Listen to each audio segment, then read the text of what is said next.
We're supposed to be in the midst of perhaps the greatest energy crisis in modern history.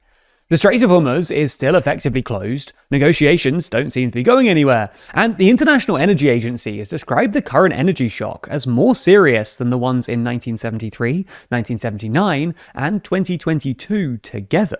This is taking its toll on economies in Asia, which have faced acute fuel shortages in the past couple of weeks, and in Europe, which is already seeing higher prices and lower growth. However, across the pond, the American economy looks like it's doing surprisingly alright. Inflation is running pretty hot, in large part because the US economy has actually seen a steeper increase in energy prices than Europe or the UK, which very much belies the myth that America's position as an oil producer somehow insulates it from energy shocks. But having said that, headline GDP growth came in at a pretty solid 2% in the first quarter. Not bad considering that we're in the middle of an apparently unprecedented energy crisis, and markedly better than most other developed economies. And as you probably already know, the US stock market is also currently at an all-time high, with the S&P 500, which tracks the performance of the 500 biggest companies listed in the US, up about 17% since the war in Iran began. So in this video, we're going to try and explain this incongruity, and explain why it looks like the US economy is becoming more and more reliant on AI.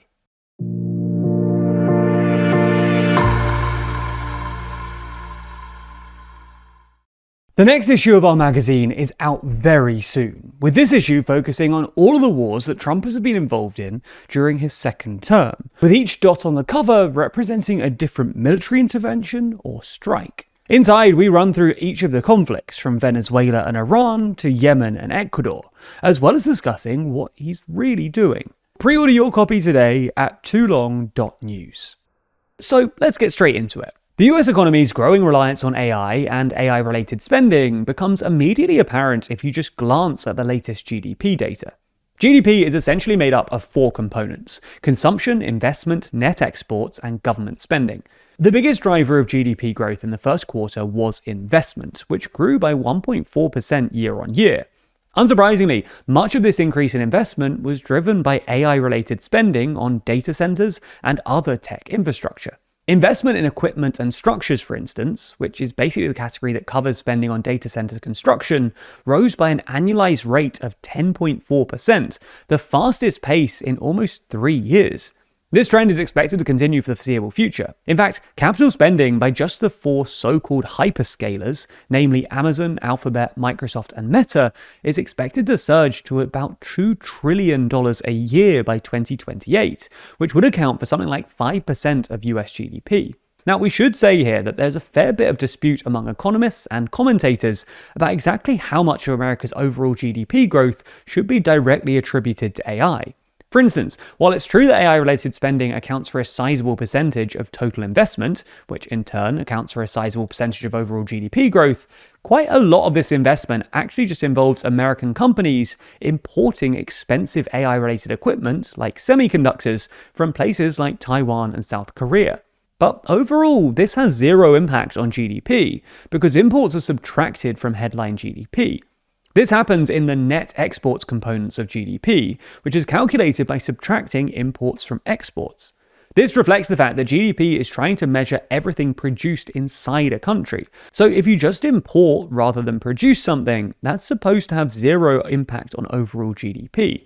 So if you invest in imported semiconductors, they are counted in investment. Or if you consume an imported apple, it's counted in consumption.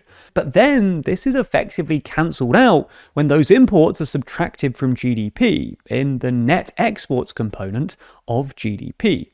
Anyway, there's quite a lot of this going on at the moment. While US GDP has indeed been buoyed by strong investment, in part by AI-related spending, it's also been pulled down by net exports, which has come in negative for the past 2 quarters, in part driven by AI-related imports. This becomes very apparent when you dig into data a bit. Imports of computers and computer parts have skyrocketed in recent months, especially from Taiwan, which is where most of the world's high-end chips are manufactured.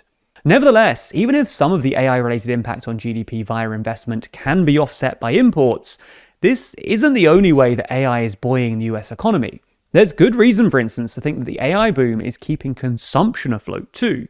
This is because AI and AI-adjacent companies are driving the ongoing boom in the stock market, helping them shrug off the impact of the war in Iran, which is in turn giving Americans, or at least those Americans who hold stock, the confidence to spend. In fact, just 5 tech stocks, Alphabet, Nvidia, Amazon, Broadcom, and Apple, have accounted for more than half of the S&P 500's gains since the war. According to UBS, the current recovery is being driven by less than 50 stocks, almost all of them in tech, making it the narrowest bull market in history. Companies in most industries have actually lost market value since the war, as you'd expect, but these declines have been more than offset by the massive gains we've seen from these tech companies.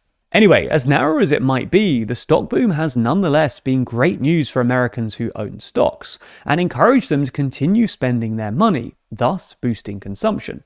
This would also explain why the US economy is increasingly reliant on rich consumers, with the top 10% of earners now accounting for an unprecedented 50% of all spending.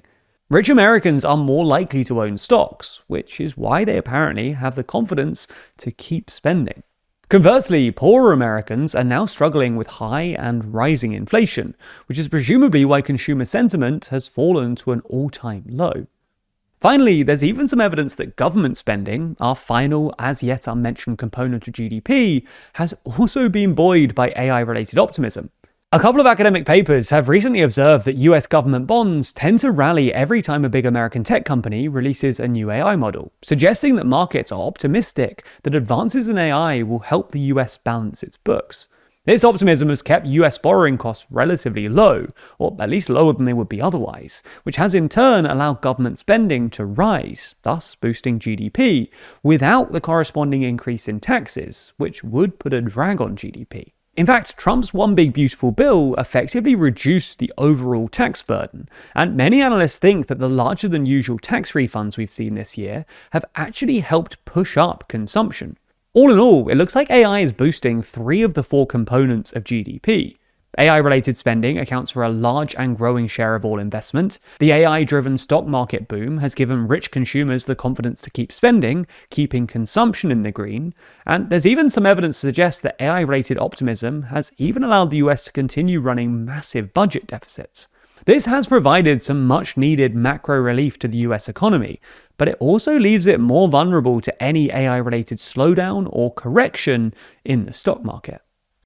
As I mentioned, the next issue of Too Long is out very soon. Plus, if you subscribe using promo code SUMMER26 at checkout, you'll get 20% off every copy as long as you stay subscribed, plus an additional £3 off your first copy. It's not just Trump's wars and conflicts either. The summer issue of Too Long contains news from each region, including pieces from elections around the world, including the UK, Bulgaria, Hungary, Slovenia, and Denmark. A piece on whether we're heading into a new world war, the Euro's missing members, an update on what's happened following the Gen Z protests of last year, as well as a rundown of Trump's continued threats towards Greenland. Speaking of Greenland, if you didn't already know, we visited Greenland to film a series called What's the Big Deal with Greenland? While we were there, we explored the vast, impenetrable country, camped out on a glacier, and drove to the US's abandoned military bases. The first episode will be out very soon, with all episodes exclusively available to TLDR Party members. You can learn more about TLDR Party by clicking the link in the description, but the cheapest way to sign up is in a bundle with Too Long.